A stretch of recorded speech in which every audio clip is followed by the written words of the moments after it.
I always start by showing my phone usually. It's the first picture of my camera roll. I was a year and a half. Ball hung from this long rubber band, and being in New York, my parents wanted me to be cultured and have museums, art, photography, but sports is what stuck with me, and then tennis specifically. I don't know if I really had a choice. My grandfather growing up in Queens passed some courts one day and he said, I'm going to teach myself that, and kind of followed through. But yeah, I guess it was around 6, 7, I was playing my first tournament, and people tell my family that there's potential there, not knowing what that means. But you find yourself a few years later playing some of the best players in the world, and you're like, okay, there's something here, still not knowing what it means until you really play ITFs and some low-level professional tournaments, and you're like, I can make a living at this. Right. Not necessarily, but in rationale, I can make a living in this, and I can do this as a profession. And it was a quick transition from 12 to 15, where I got into my first professional event. Got to top 5 in the world ITF, and then moving from there, deciding if I wanted to go to school or not, and taking my tennis to Wake Forest University for a year, and then going pro after that.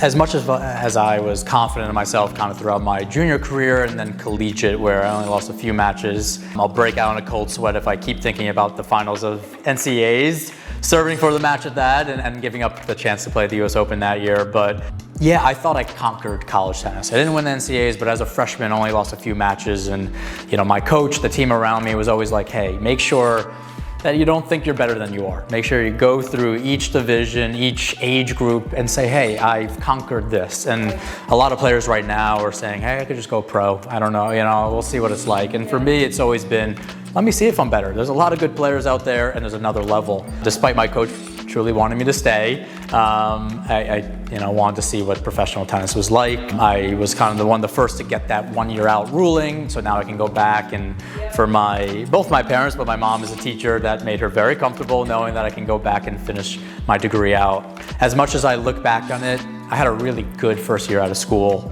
I got the reciprocal wild card after winning my first challenger. I got to play the Australian Open. Happened very quick, 4 or 5 months after.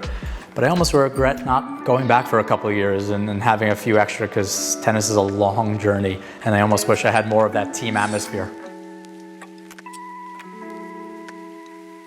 There's a loneliness. There's, you have that transition quickly where, as a junior and playing the slams, you're treated like royalty to some extent.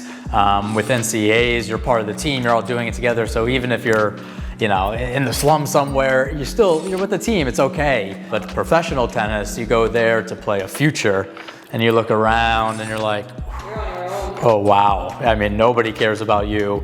You come away, when I was 15 and they were giving me $300 cash at that point, I was like, okay, that's not so bad. But when you're starting to figure out, hey, I'm paying rent, I have a car, I have a girlfriend, whatever that may be, you start putting in perspective of what it really means to play professional tennis.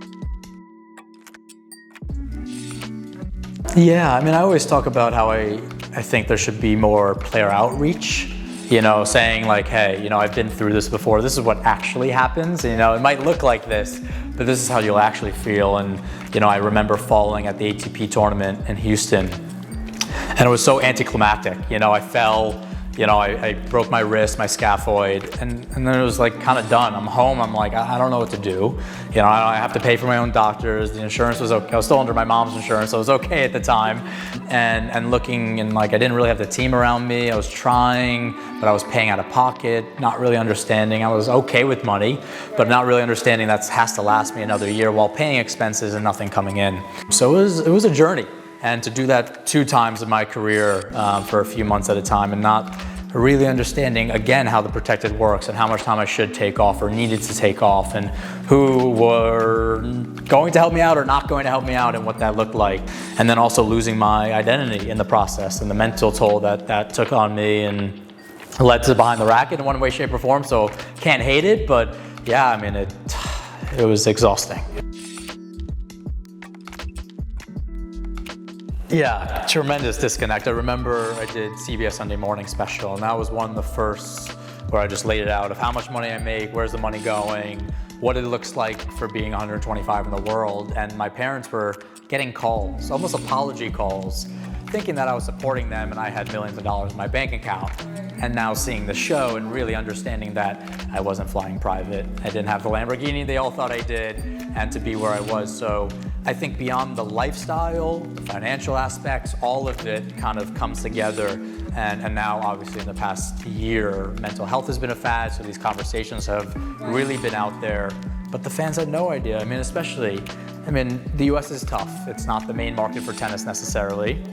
And it's always been this driving force is, we need a Grand Slam champion, all this stuff. But yeah, you look at the US Open, people are excited. It's these 2-3 weeks, counting qualies. And then after US Open goes, nobody really cares. There's no thought. So for them, they see this as tennis. This is what we play every week, where in actuality is, if you're top 250 in the world, you get it 4 times a year. If you're not, you don't get it at all. And even at 250, you're only bringing in a certain amount of money, even though we see the headline of Djokovic or Swiatek getting, $4 million, doesn't always trickle down the same way. So for me, to build that respect for the player and the journey and people wanting to follow the players, I thought I had to peel back that curtain a little bit more. I think I remember, and still to this day, the helplessness that players felt, the lack of resources, lack of education. And, when I was talking to Ahmad early on and Vashik and understanding what the PTPA was hopefully going to stand for in the future, this was the future at the time, that made me feel secure. It was a tremendous undertaking that is going to be one heck of a road, but the idea and the understanding that, hey, we're going to be here for the players, and that for me, I needed that feeling of just that somebody was there in my corner, and there's this feeling that we're always going to be put second in line to whatever the tournament needs, whatever the ATP officials need, and we felt that. I think for player side of things, a lot of it is outreach. We want to know that somebody's there and they're working towards us, and we want to see that work. So it's a matter of just text messages, emails, constantly saying, hey, we are on your side. Even without that, I think if we see the emails and we see, kind of fighting hand in hand, we're going to feel okay. And that's what we've never had. I know it's a double negative, but we've never had that with the ATP or WTA or the slams. We've always been last to know. I think we're just tired of finding out on Twitter. Right. I think that's what it comes down to. We don't want to be the last people to know. We're here. People are going out to watch, Chris Eubanks play. People are going out to watch Coco Gauff. We're part of it. So we want to feel a part of it, and to be the last to know kind of stomps us a little bit in that process. So that's what I'm hoping for and excited about.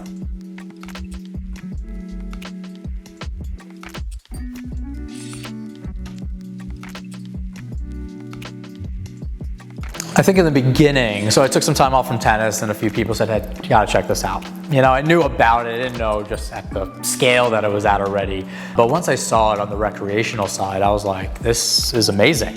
There's so many reasons why it works out so well. On the simple, obviously the barrier to entry for athleticism or ability is much lower than tennis. So right off the bat, it's easier for people to get into. But the word that I always use against tennis is the accessibility. The accessibility for pickleball. You can buy something on Amazon for $2 and you got a ball and you play in your driveway. We could play in here right now, and it's that easy. Where tennis, there's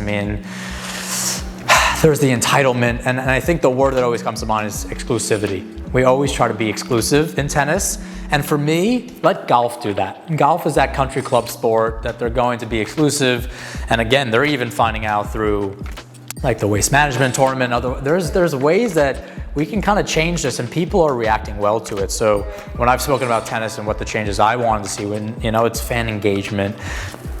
It's simple clapping, it's simple movement during points, and I know some players have issue with that, but we have to know that those are the people paying our checks as well. And if we don't get those involved, especially with social media being such a key component to everything, we need them as fans. We need them to be excited, and I think we have to look towards making sure the fans are enjoying, and with the fans enjoying, the sponsors are going to enjoy more, and it's this whole kind of circle snowball effect that I don't know if even the players understand enough. And that's that's where I hope PTPA comes in as well, of just, understanding the ecosystem. And, as much as it's straightforward in mentality, I mean, we're uprooting a lot of the traditions that have been around for many, many years in tennis, and players and, organizers are going to be upset. But I think, looking at the pickleball, looking at padel and some of these others that are more interactive, and, there should be some tennis tournaments where, let the fans paint their chests, if they want to come out, and why not? Why not get them involved? If they're passionate,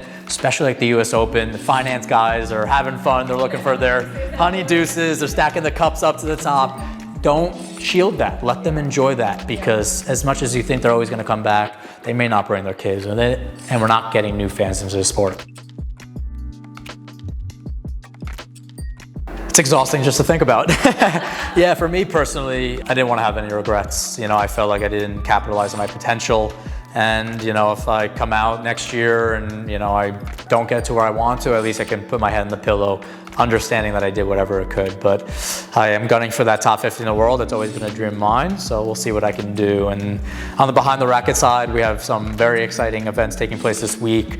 A possible docu-series coming out, which we're very excited about, with some big names attached to it. So it's been a journey with Behind the Racquet, and so excited to keep it as organic as it is and be there for the players. And we try to just be that voice for them, and if we can push this forward in any way, shape, or form, we're going to.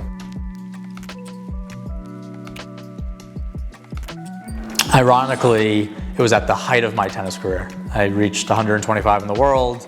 I'm getting text messages, everything. Everybody thinks I'm flying high, like I have a new car, I'm riding private. But it was that point in time where I was like, I've given so much to this sport. I had a breakthrough that summer, but I still didn't feel like it was enough of a breakthrough. And I was like, well, my bank account doesn't look that much different.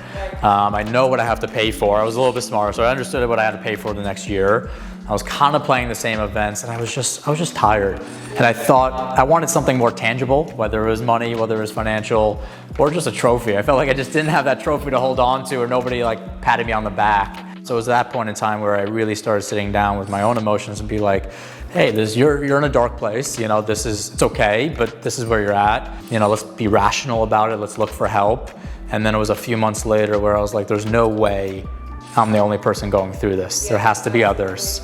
And that's where I reached out to some of my friends that were, I guess, brave enough or ignorant enough to share their story with me. I didn't know what it was going to be. They didn't know what it was going to be. And, a few months later, actually it was within the first few stories that I started to see how it impacted others. How just kind of peeling back that curtain and allowing outside people, fans, get closer to the players, but the players to share the story kind of on their own terms of how important that is for them. The media is amazing, but at times they're looking for their clickbait, they're looking for what they need, and it doesn't allow the players to share what's actually going on. So I kind of gave them that platform.